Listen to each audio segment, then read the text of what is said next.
All right, here's some more slang words you can use to sound cool. All right, first up we have crim, short for criminal. The way you're eating that burrito is crim.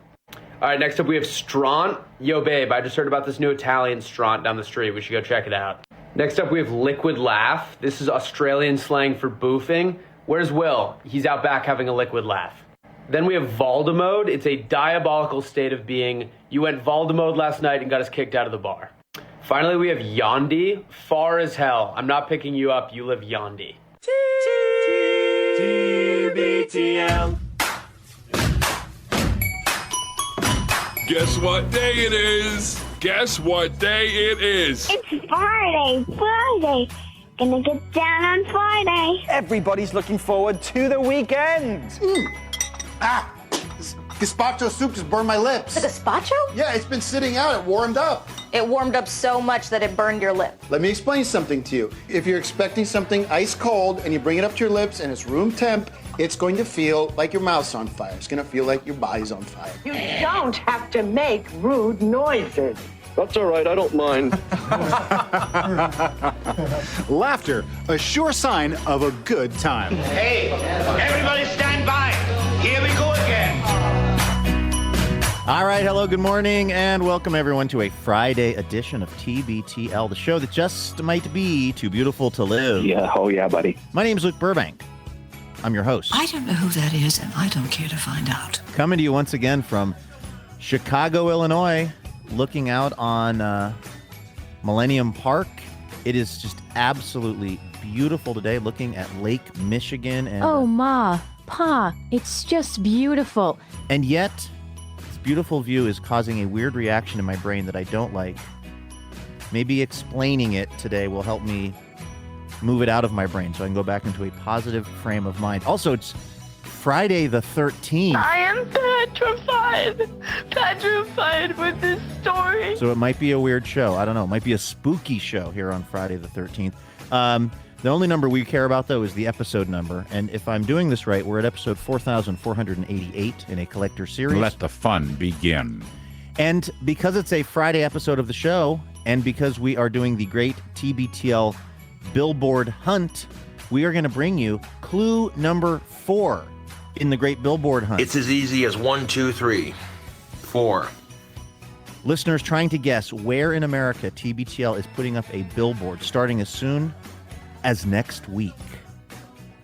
I hope I can say that. I hope I'm allowed. You know what? We'll find out later if I was allowed to say that the billboard could go up as soon as next week.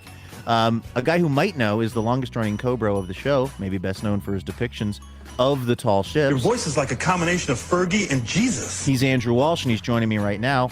Good morning, my friend. Good morning. Was I allowed to say that? No, I think so. By the way, I just realized I went to unmute my mic, and I realized it's been unmuted this whole time. So if you heard me making a little, affirmative little noises while you were talking, my apologies. I didn't mean to weigh in I so said quickly. You don't have to make rude noises, and you said, I don't mind.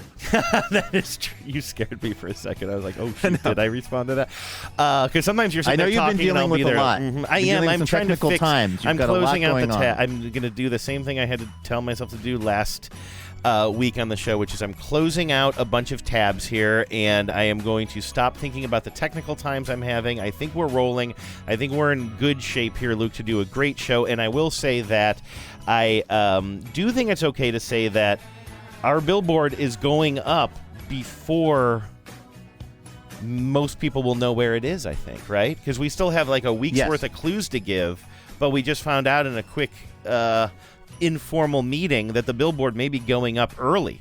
So it's going to be out there in the world before most of our listeners even know where it is. Well, depending on, and if anybody gets it based on today's clue. That is true. The structure of this, and it is highly structured. We had multiple meetings about this. You know what? We'll explain all this later when we have John Sklarov on. Can I explain to you why I'm furious about this beautiful view of Lake Michigan? Oh, I'm just glad that you said this beautiful view of Lake Michigan and not you. Yes, tell me. Well, okay, I'm staying in this hotel that we always stay at when we're here doing Wait, Don't Tell Me. And it's on Michigan. Well, part of it's on Michigan Avenue. It's a cool hotel. I like it. But I have, heretofore, I've never had a room. I've been staying here for years now. I've never had a room that faced the lake.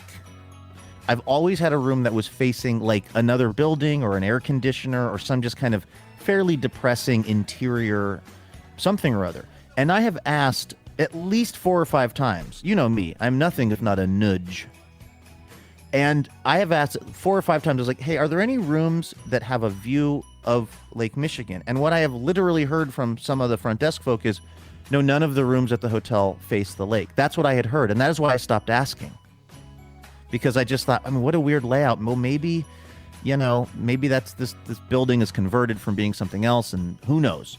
I believed them. I didn't think somebody would actively lie to me. Well, and you've been doing this for so long, you must have walked towards the pier or something.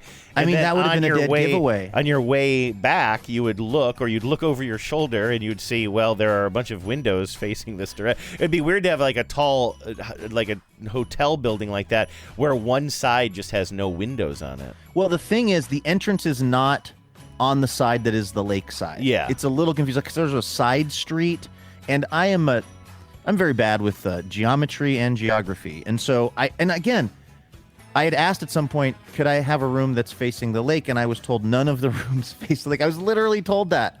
And that was years ago, like years and years ago. Yes. Yeah. For years I've been staying in this hotel. I get here last night and I'm checking in and a new guy at the front desk.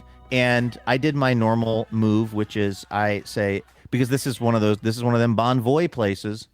I said, am I eligible for any upgrades? And he said, no, I'm sorry. We don't have any upgrades available, but I do have you in a room facing the lake. And I go, what? He goes, yeah. I go, there are rooms that face the lake. He goes, yeah.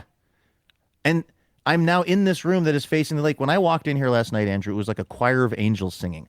I am looking directly at Lake Michigan. I'm looking at the fountain that kicked off Married with Children Sunday nights on Fox. Right. I'm looking at, from here I can see the what is it? The Air and Space Museum, I think. If I look, I can see Soldier Field or whatever they call it now.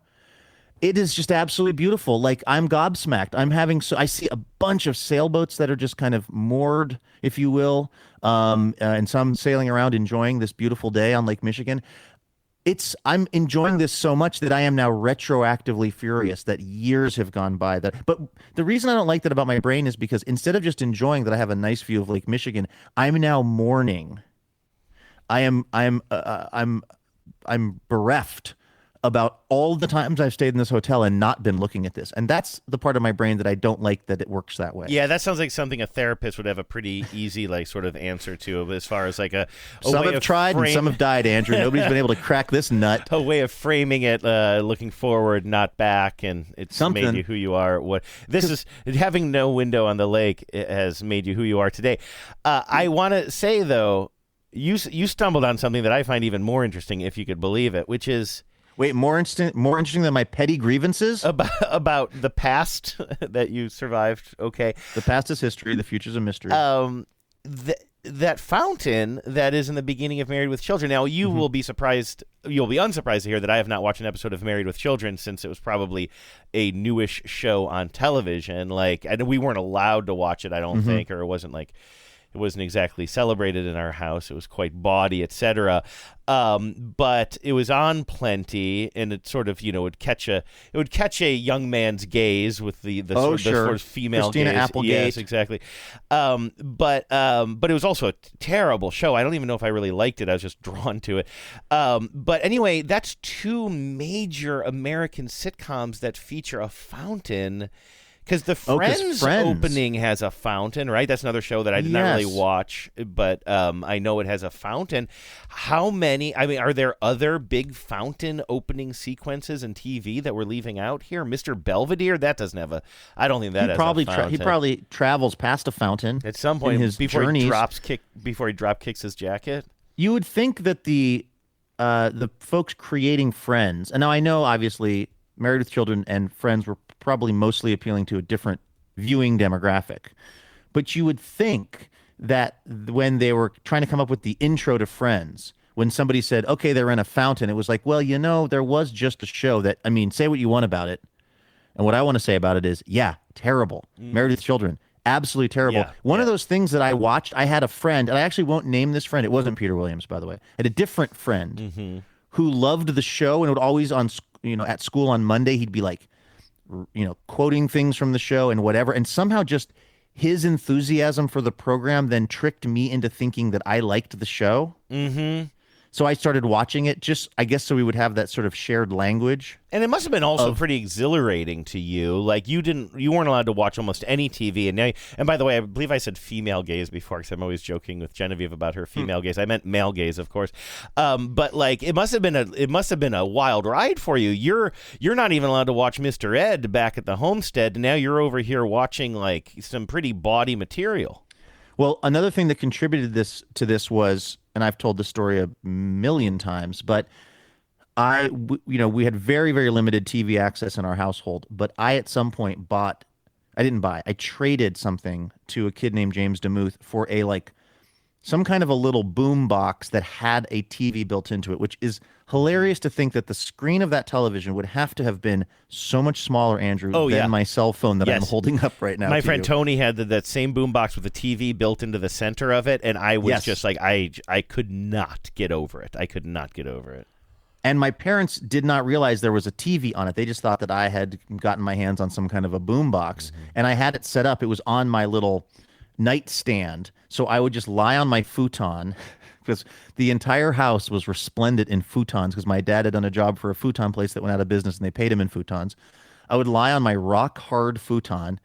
By the way, futon was the last word in that sentence, Andrew, so get your mind right out of the gutter about a teen boy's fancies and watching Married with Children. And one of the channels that came in most clearly on this little TV, because remember, this was one of those things where it didn't have like a knob that changed it. It was a little sort of a tuner, if you will. You slide it from left to right. You would kind of tune between the TV channels, and you had an antenna and everything. Yeah. So some of the channels came in better than others. Yeah. And one of them that came in really well was Fox. So that meant I ended up watching, it was when I really fell in love with The Simpsons, and also I was watching a lot of Married with Children and a lot of In Living Color, by the way. Oh, yeah. And 90210, was that Fox, too? 90210 was Fox. That'd be a big really one. big. I was a huge 90210 head. Yeah. Again, owing mostly to, well, first of all, I had a crush on every girl on that show, and I wanted to be every guy on that show. But also, you didn't want to be Steve. Come on. You didn't want to be Ian Ziering. Ian Ziering did somehow manage to maintain almost zero coolness on a show that is supposed to be about, like, how did one uncool guy make his way onto this show that's supposed to be, I mean, it's a soap opera for teens. It's a fantasy. There should be no uncool people on it, but somehow they got Ian Ziering. The very fact that you remember his name is, first of all, shocking. Well, second of all, I met him once, or I almost met him once at a Cleveland car show, I believe. There was a long line. I was very excited. My dad took me to a car show, and I was just excited that some guy from 90210 was going to be there. So I'll always remember, like, Ian Ziering. This would have been like the early to mid 90s. I believe he goes by Ian. Ian. Oh, sorry. That was the first red flag. Okay, but wait a second though. If you'll recall though, he wasn't even he wasn't even supposed to be playing the dork, right? He was the radio guy. The radio guy was the dorky guy, right? The guy who did the class announcements or whatever. Brian or something. Brian Austin Green is the real. I thought he was cool. Brian was his name. Brian Silverman on the show. I thought he was cool too. I don't think there was anyone that I remember who was framed as the uncool one. Oh, I thought it was him and that woman Andrea, or the kid Andrea. I had such a crush on Andrea Zuckerman, played by Gabrielle Cartier. Cartieris, however you say her name. That is who I had the biggest crush on of anybody on the show. Not Jenny Garth, not Shannon Doherty. I was a Shannon Doherty head myself. Not Tori Spelling. I had big feelings for Andrea Zuckerman, I believe the editor of the school paper or yearbook or something. Yes, and of course you're right. David Silver was the character played by Brian Austin Green, and I thought that he was sort of nerdy. And she worked for the paper, and he was kind of in the in-studio or kind of in-school radio guy, right? What are you saying? In-school radio guy is not cool? Well, I'm just saying How that. dare you, sir? But both of those characters were coded as nerds, and both of them worked for the media. What's going on there? See, I don't. It was a long time ago. I don't want to. Generally speaking, when I say something, with any kind of strident tone, I'm always proved wrong. But I guess I didn't think of David Silver. Maybe I just thought he was cool. I didn't read him as being the nerd. I do remember how he shows up in the credits. Is he like is he in the radio studio or DJing? He's doing something kind of active, and then he's caught by the camera. That's what I remember about. You turn over. Maybe I mean, I would trust your memory of this better than mine. Although it sounds like we both went through a pretty heavy 90210 phase early on, and I'm proud to say that. I thought that his character started, and I want to be. I'm going to state this as strongly as you did. I don't want to be strident here. I have not seen this show in literally decades since I had it on a little TV that I had in my room in the early 90s. But like, I thought that his character started as a pretty strongly coded as nerdy, and then maybe got cooler with time. But we'll see. Very possible. But I think we can agree that the Ian Ziering character was not nerd coded. No. But was, to me, the least cool person on the show. I was always like, this is who you cast to be like the kind of jockey, because wasn't he was like the jock, right? Ian or Steve? Ian. I think so. Yeah, I thought he was like kind of the jock guy, right, but I was like, of all the people, I mean, the casting call on this show must have been tremendous, and that's who they went with for that. Of course, because his name was Luke Perry in real life, not on the show. What was his name? Oh, I should know that. He was the cool guy. Because it was Brendan Walsh was Jason Priestley. Brendan and Brenda. Brandon and Brenda maybe were the Brenda kids. So I forget Dylan, what Dylan. Yeah, cool Dylan, man. He was so cool. Although he did, and I don't want to. He did have the hairline of about a 47-year-old man. And I don't say that to be critical. It's just, again, you're casting a show about teenagers, and you have a guy who definitely, the girls loved him, but he definitely he was kind of older seeming, and yet that did not affect me at all. It did not affect my desire to want to be him. Real, I stole the TV kind of territory as far as adults going back to school. By the way, and I'm not I'm not saying this to take a victory lap, but I am on the 90210 wiki page, like the fandom wiki page or whatever. I haven't updated that in weeks. I got to get back on that. And I'm looking at David Silver's character, and here's how it's described. David starts out as an ambitious freshman, eager in every sense of the word to create a name for himself at West Beverly, be it through his music or by dating the most popular girl in school with whom he's infatuated, Kelly Taylor. Though irritating Kelly and Steve at first, after a while he slowly becomes friendly with the gang and ends up graduating a year early to be with his friends and longtime girlfriend, Donna. So it does sort of sound like he was definitely he was a bit of an outsider as the show began. What do they say about Ian Ziering's character? Okay, here, let me look. If I just look up, and his name was Steve on 90210, right? We don't know his last name. Am I right about that? They didn't even give him a last name. Steve Sanders is his name. Oh, here wow. This is I can't believe I couldn't remember that name. He's wearing a bomber jacket. He's wearing a leather bomber jacket, my friend. What's his backstory? Let's see here. Steve is at first careless, rich, and spoiled, or so it seems. Beneath the posturing, he struggles with the knowledge that he was adopted, his strained relationship with his critical father, Rush, and a lack of substantial relationships with his mother and friends. Once Steve meets Brandon, so it is Brandon, not Brendan, like Kelly, he quickly takes to the stable Walsh family. I have something in my eye right now, and it's watering my eyes, and I can't read. Let's see here. I've cleared. It's okay if you get emotional reading the Ian Ziering fan page, Andrew. You don't have to be strong for all of us. Do you ever wipe your eye? I probably touch my eyes too much. Do you ever wipe your eye and then you realize you had something on it, whether it was hair? I'm not wearing any hair product right now, but there was lotion or something on my finger, and I wiped my eye, and now my eyes, burns. as I'm trying to read this, are watering, and I'm reading through tears here. But he quickly takes to the stable Walsh family, and his friendship with Brandon provides him with stability that he had, Luke, hitherto not known. I love the use of hitherto there. Okay, now can we go through the non-white characters? Yeah, right. It'll be a short conversation. Yes.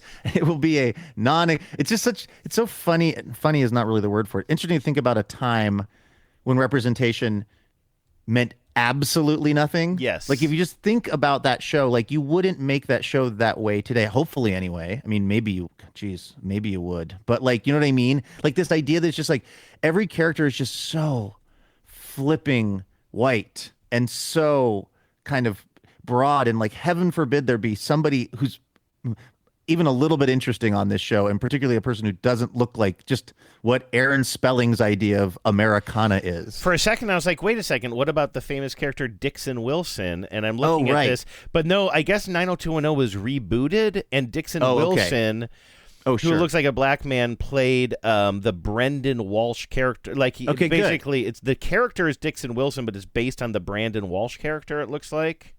Okay. So this is from a different, but this is, I guess there was a reboot that was just called 90210 USA or something like that. Are you familiar with this?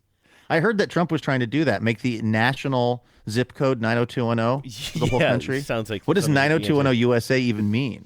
I guess it was just called 90210, and whatever I was looking at was just designating it USA. But this seemed to be something that was rebooted sometime in the 2000s just as 90210. Oh, around 2008 maybe. And I did not know that there was a new young version of 90210 for the younger generation. It was obviously a huge success. Yes, obviously, yes. Yeah. We was hoping for some razzle-dazzle. Razzle-dazzle. That's right, man. Razzle-dazzle. On your mark. On your mark. Get set. Get set. Now ready. Ready. Go. Everybody razzle dazzle. Hey, let's thank some dazzling donors. These folks are keeping TBTL in business with their dazzling donation of dough.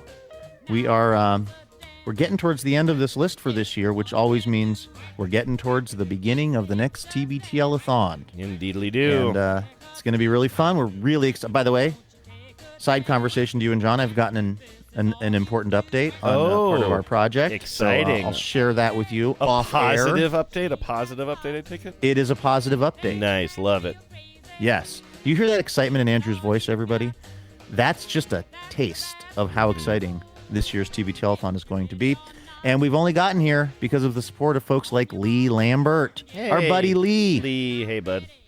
Over in Shoreline, Washington. Like many have said before, I'm grateful to have TBTL to listen to when I don't have the mental strength to listen to the news.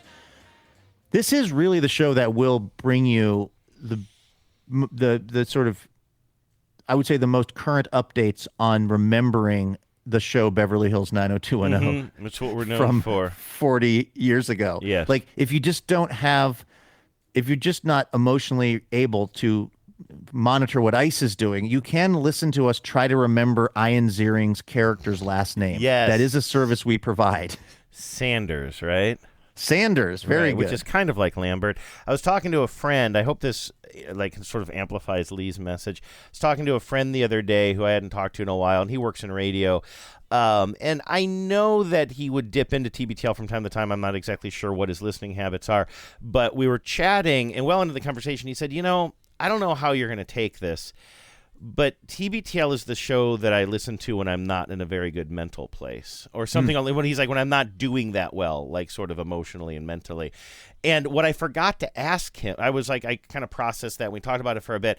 What I forgot to ask him is, are you listening to TBTL right now? And do you need anything? Like, do you need a cry for help, Andrew, it was a cry and it went for help. Unanswered. And I'm just sort of like looking at the Arbitron book, being like, oh, well, what does this mean for our downloads? And I feel bad that I don't know how my friend's doing.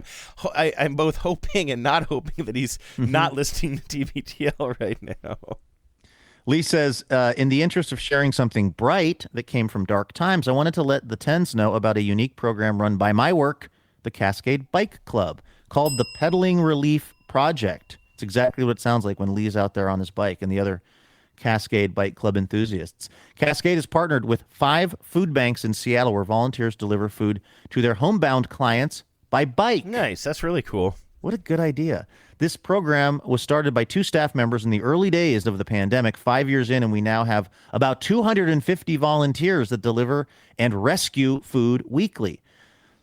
I don't know who rescued the food, if it was the Cheez-Its. Did the Cheez-Its rescue me, Andrew, or did I rescue the Cheez-Its? Just looking longingly at a bagel saying who rescued who. That doesn't make sense, though. So at first I was like, rescued? Oh, that's where so the bikers go, the cyclist goes to some probably participating restaurant that is extra food, which is that.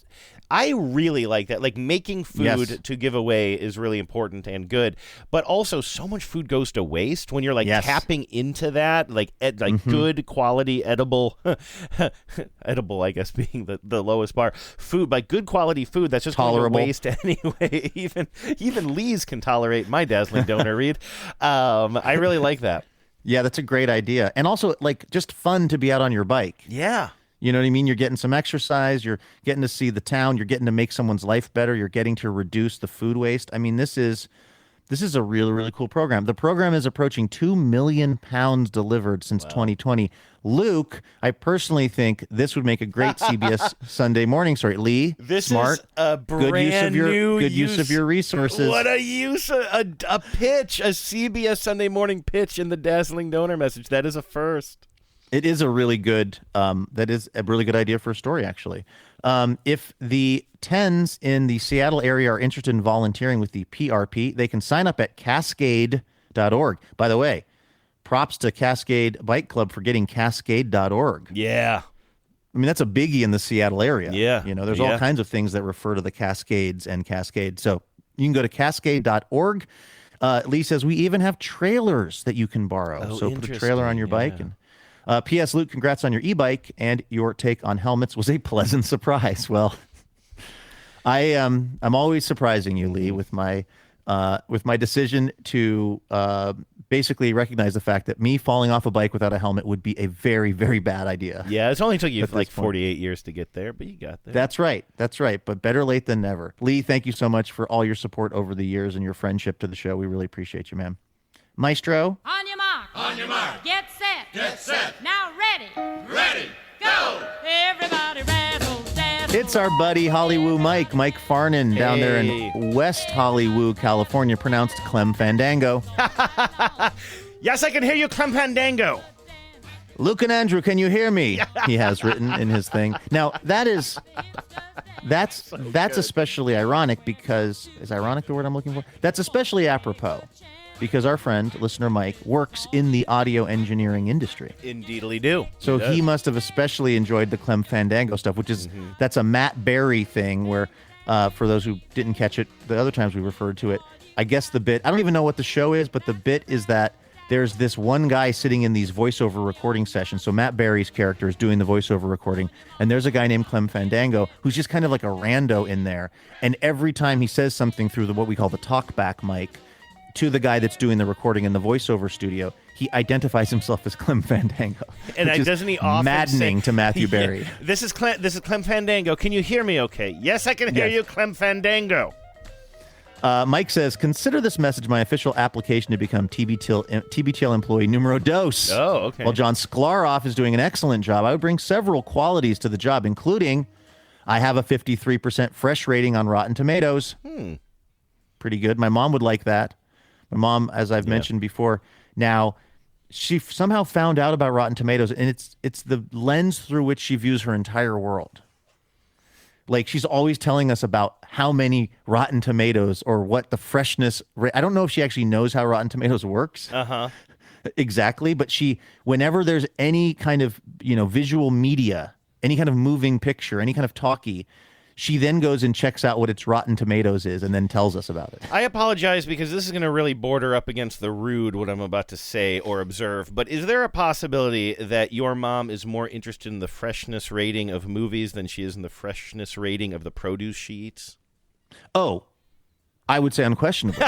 Because, I mean, she sort of developed a reputation for being interested in woohoo deals at the grocery store. Yes. Like, this milk was good 3 weeks ago. Like, this is like good stuff. But like freshness in a movie about a famous author. I'm trying to think, what was her famous IMDb about?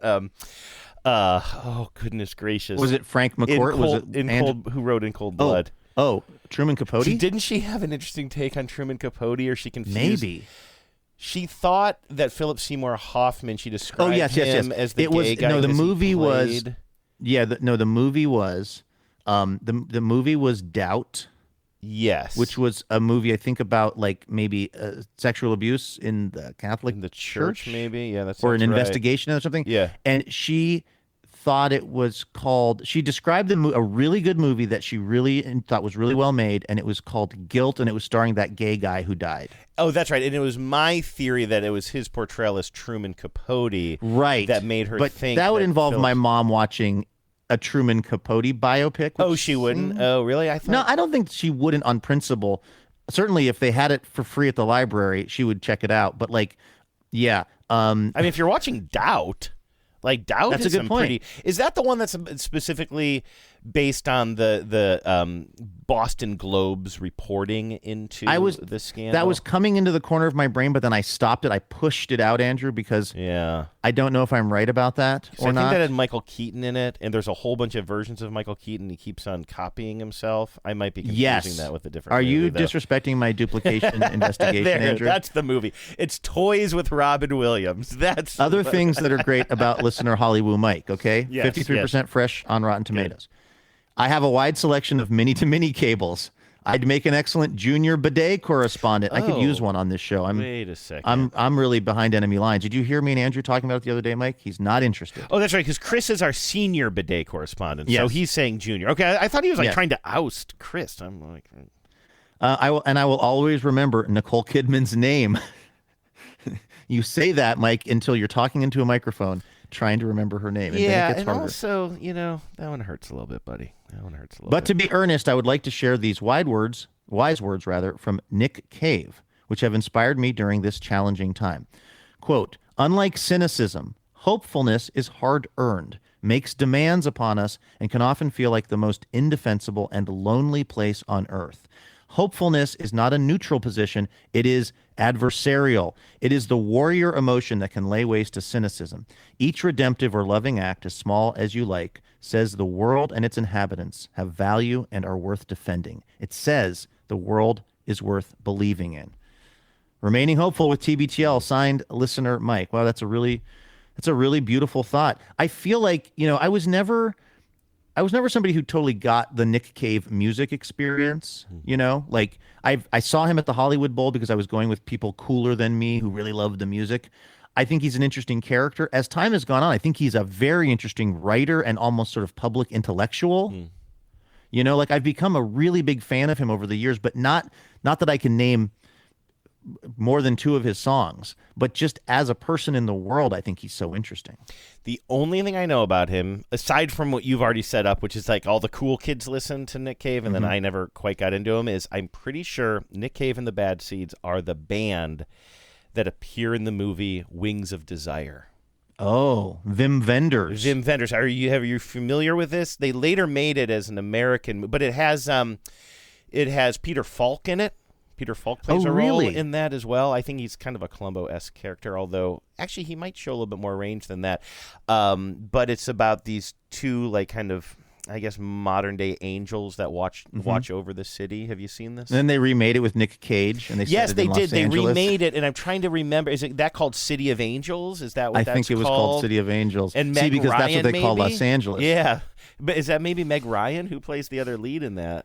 Very possibly. I thought you were going to say Nick Cave and the Bad Seeds once played at the Peach Pit on 90210. Oh, that would have been amazing. Yeah. And I could have seen that happening, by the way. I mean, one of the ways that Nick Cave kind of became big in the lore of TBTL was there was a period of time where he was getting play on MTV, and they nominated him for some sort of MTV award, and he wrote this hilarious letter very graciously thanking MTV for the attention, but turning down the nomination because of how he thought it would essentially ruin his creativity. And somehow he managed to do this in a way that was actually humble and funny, not just being kind of a pompous jerk or thinking he was too good for MTV.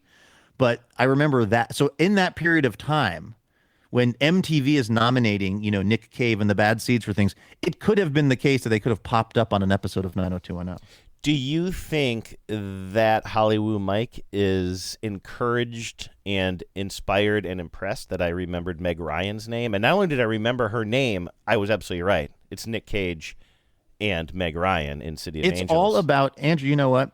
It's all about dividing and conquering. Mm-hmm. His job is to remember Nicole Kidman's name, or Who? Kidman. Your job is to remember Meg Ryan's name. We just need one person to remember every name. So for each name there is to remember, we need a new staffer on TBTL. And their job is just to remember that one person's name. We are going to run out of money fast. We need more dazzling donors now because we are hiring more people. Yes. Very good pitch. That's a good sales pitch for the continued donations from folks like Mike. Thanks again, Hollywood. We appreciate you.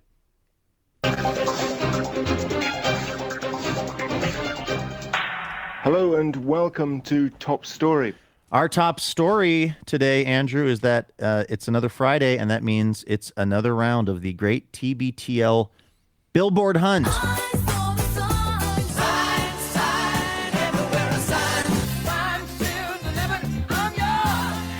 Many people were wondering if I would bring this awesome intro to Chicago with me, Andrew, and I just answered that question. I absolutely did. To help us with this is our friend and colleague and TBTL employee numero uno, John Sklara. I like to party. Do you like to party? Welcome to the show, buddy. Hey, guys. How's it going? Good. Pretty good. All right. Can you... I sort of reset this at the top of the show. I'm guessing most of the people that are hearing us right now are kind of up to speed on what we're doing. But can you remind us, for the few... Maybe we got a new listener this week. I don't know. Maybe. What are we up to with this? Like, what is the project? What have the clues been? Lay it on to me. Yeah, so the Great TBTL Billboard Hunt is that we are putting up a billboard somewhere in America, and we're doing a little contest where people can figure out, based on the clues we're giving out, where specifically it's going to be, like a specific locale, not just like a state or a region, like a specific place. Do they need the cross streets? No. No, my criteria is zip code. Like if you can give it, if the place has a zip code, that's what I'm looking for. Okay. Well, but we want the name of the place, though. Yeah, but like, I mean, like a cross street. Well, yeah. Is it 90210? Is that the zip code? It is. Was I allowed to say that? Can I don't know. Can I respond to that? I don't know. Can we afford a billboard in the Absolutely not. 90210? I think not. During award season or whatever, or aren't the Emmys coming up? Aren't that people would have been an for idea? that? What if we had done a for-your consideration billboard? Yeah, but that would cost Maybe. like $3 Let's see how the fun million. goes. That would have been actually amazing. really funny. I mean, literally the entire budget of the show. Yeah. All the money that the show has in the world that is supposed to be used to pay us. And we'd have to fire. then We'd have some. to fire John. Yeah. Well, yeah. Well, but then I we're would work for hiring free. Mike though. So I don't know. I have it all written down somewhere. But yeah, that would actually have been pretty amazing. Not to undermine you, John, but I Please do. I don't want people like writing in like with 07115 or whatever. Like that's no. What we're looking for is the name of a town, a city, a village. Yes. It's just we're looking for the name of the location. But whether or not it's a city or a village or a town or a what do they call it when you're an unincorporated? or like a whatever. designated place or something. Yeah. I just meant zip code. Like it's a specific place. It's not like a county or like a state or whatever. We're trying to also be a little vague Yeah. because if we use a specific term for the place as like town, city, metropolis, village.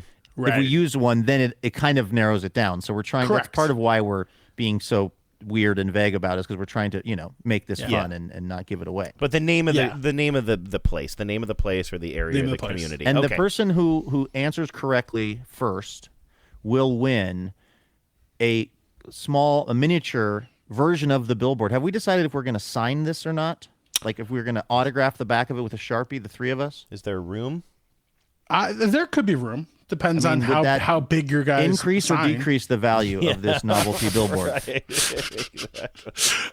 That's.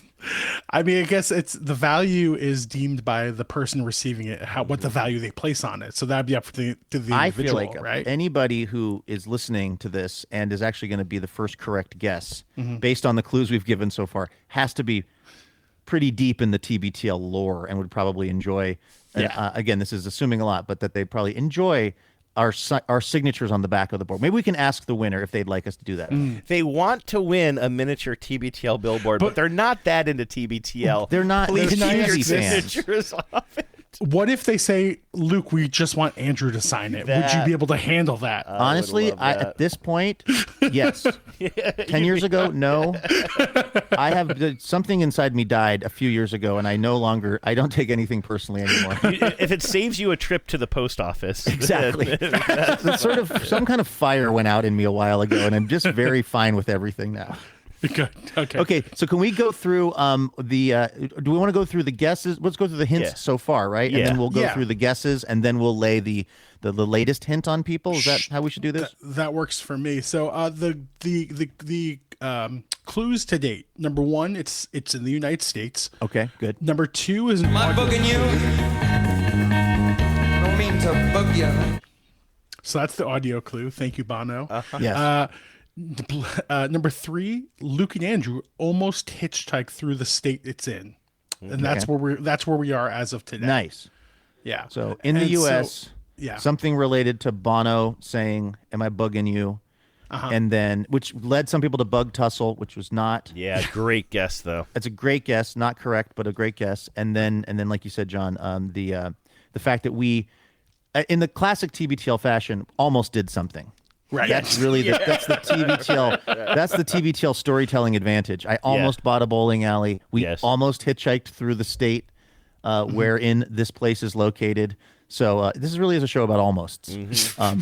What sort of guesses have been rolling in? So we've had a lot. Again, people are really focusing on the Bono of it, and I think I said this last week. Don't focus so much on you two specifically. Focus. This is an actual hint. Focus on the thing he's kind of hinting at, because we got Dublin, Ohio, Dublin, Texas, and Dublin, Arkansas. There's a lot of Dublins in the U.S. Apparently, there's a Dublin, California, where I was chased by coyotes. There you go. So so people are really thinking Dublin, but it's not any place called Dublin. Is it Vegas? Because I can go there and be doubling my money.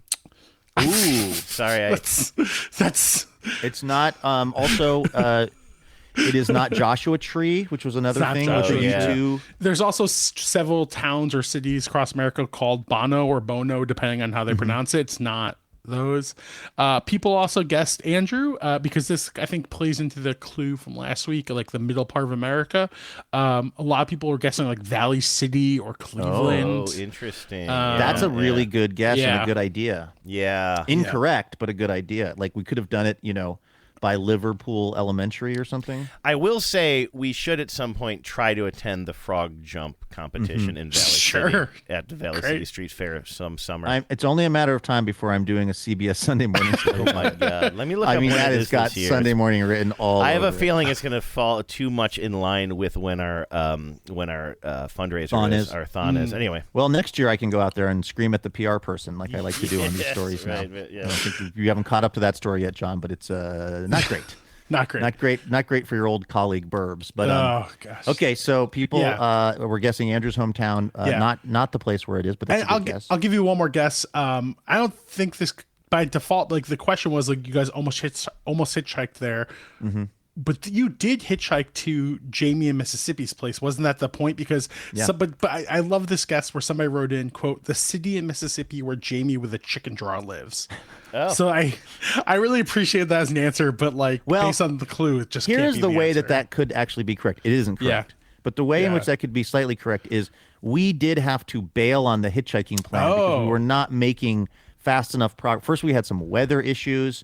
Then we ended up in we took a bus. It was a real planes, trains, and automobiles kind of a thing. We hitchhiked a significant portion, but then there was like a rainstorm, and then we somehow were on a bus, and then we had a rental car. That was when we were listening to the Mariners late into the night. Angels. So I believe we actually cruised into Mississippi in a car. So that could have been how they interpreted almost hitchhiked to this place. So that's technically, we almost stuck with the plan, but then we didn't.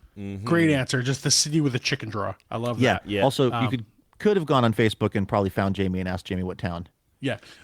For the record, Columbus, Mississippi, right? Columbus. Yes, I always say it wrong. Yeah. I think I want to say Columbia half the time. Yeah, I think I said it wrong last time. But that's Missouri, right? It's Columbia, Missouri. I'm sure there's a Columbia in every state. Sure. But we're talking, So it's not that either. So that's some of the guesses. There was also another shout out to somebody, personal appreciation.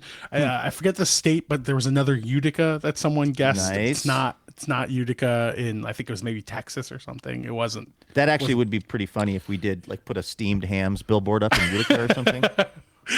So that was another guess. So those are some of the guesses from this past week. We had some others, but those are some of my favorites. Okay. All right. So people are though. Would you say? Oh, I'm sorry, Andrew. No, I was just going to say, we haven't gotten there yet, but we are. Was this what you're going to ask, Lucas? So sort of sounds like people are kind of circling it, right? Getting ever nearer. That's what I was going to ask. Are people? You're the one looking at the responses, John. Does it seem like people are getting warmer? I will say this without giving anything away. There's a couple that seem to have been pretty close. I don't want to say anything more than that because that might give it away. But there's definitely a few guesses. There's one person who sent in a few guesses, and a lot of people have sent in multiple guesses. But one person, I'm like, I know not to besmirch Genevieve, Andrew. She was down on the 10s and thinking nobody would get this. I'm eyeing 110 in particular, who's based on their progression of guesses. I'm like, this might be the person that gets it. I would like to clear up Genevieve's name a little bit here. She did please. not believe in the 10s. She didn't believe in me and the clues that we came up with. I'm being dead serious here. She didn't say the 10s aren't going to get this. She said, especially the Bono clue, when I played it for her and then told her why I think it's a clue, she said, that's not a clue, that's the opposite of a clue. That is something that makes it harder to guess, which I agree with her on, but she was not besmirching the 10s. She was besmirching us. Please, I retract my statement. Let there be no confusion about whom is being besmirched. Good. Besmirch us. It remains my favorite clue of the entire... It's literally the thing that makes me want to do this competition, this contest, is just hearing him say that thing. Okay, so does that mean we are now at the part of the show where we can hear the latest clue number 4? I mean, unless you guys have anything else, I think so, yeah. All right, here we go. You go to the short drum roll again. The man who brought the rock and roll Rams to the Eagles. I just figured we had time. We did. All right, what is clue number 4, John? Is in a place that features one of Andrew's favorite things and one of Andrew's least favorite things. Whoa. Okay. Should I repeat that? Because it's a little wordy. It's in a place that features one of Andrew's favorite things and one of Andrew's least favorite things.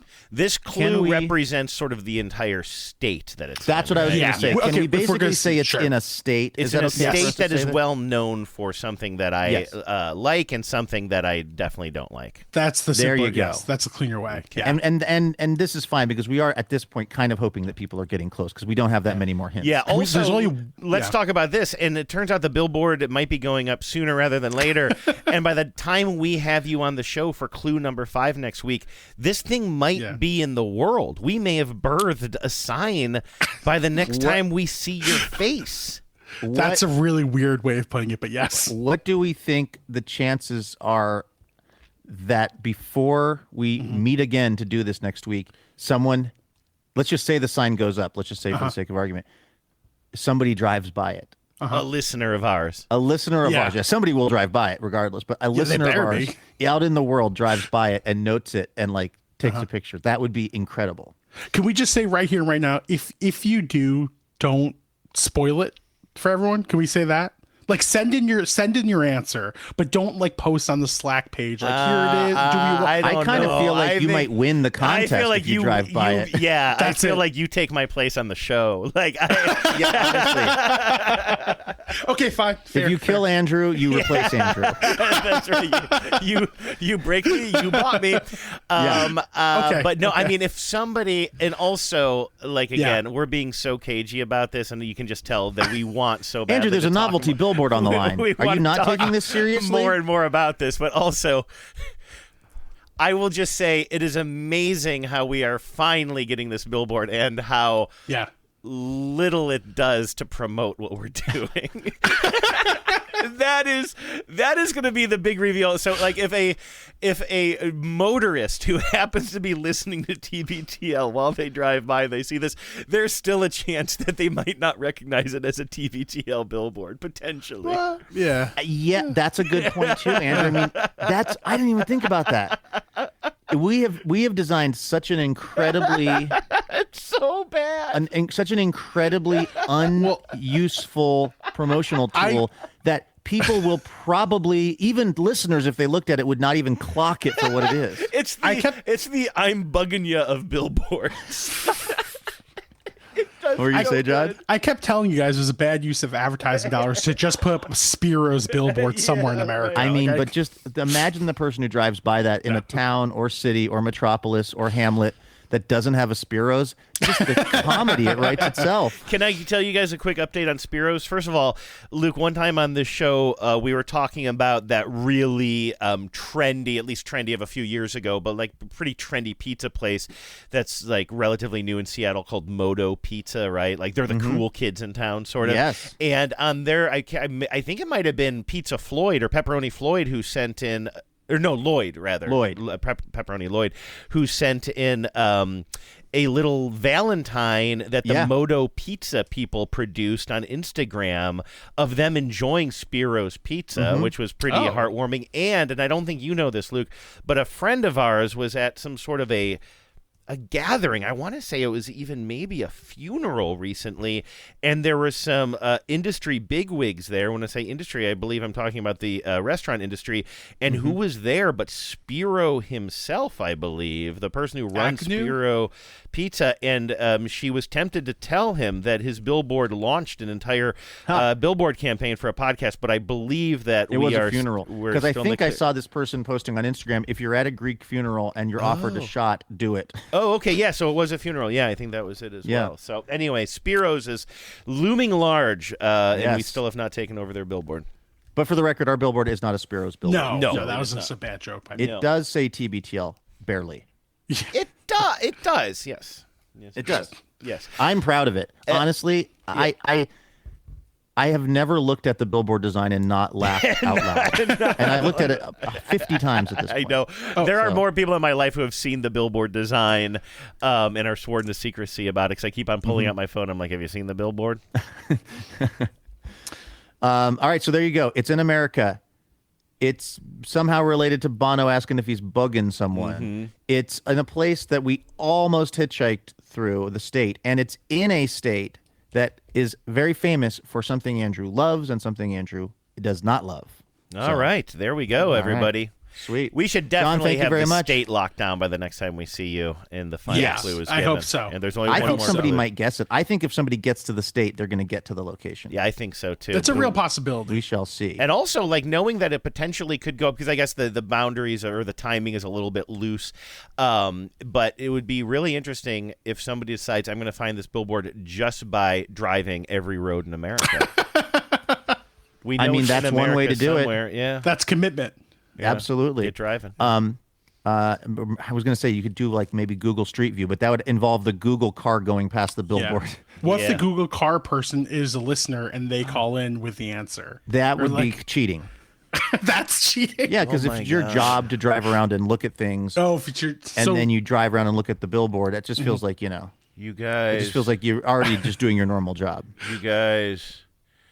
We need the Google car to capture the billboard. Once the billboard goes up, I need it to be the official billboard that appears when you look this up on Google Maps. Anybody I need this know so Larry badly. Page or Sergey Brin? I need this so badly right now. That would be incredible. Well, it will be up for a little while, so it's not a zero. Yes. It's a non-zero chance.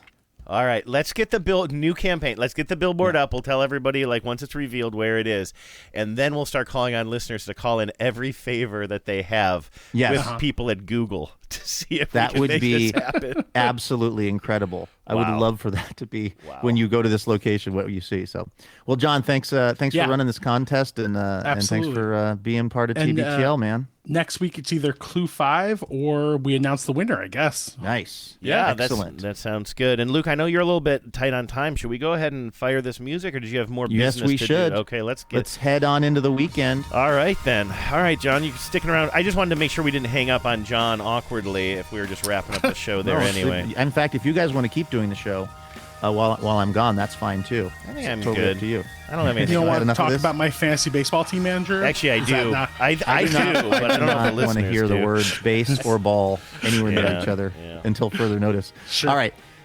That's going to bring us to the end of our broadcast week. Thank you, everyone, for listening. Thanks for spending this time with us and making TBTL a possibility, because we really like having this for our jobs. We will be back on Monday with more Imaginary Radio for you all. So in the meantime, have a great weekend. Take care of yourselves. John, what is the name of your fantasy baseball team? The Mighty Grasshoppers. Go Mighty Grasshoppers. Thank you. And please remember, no mountain too tall. And good luck to all.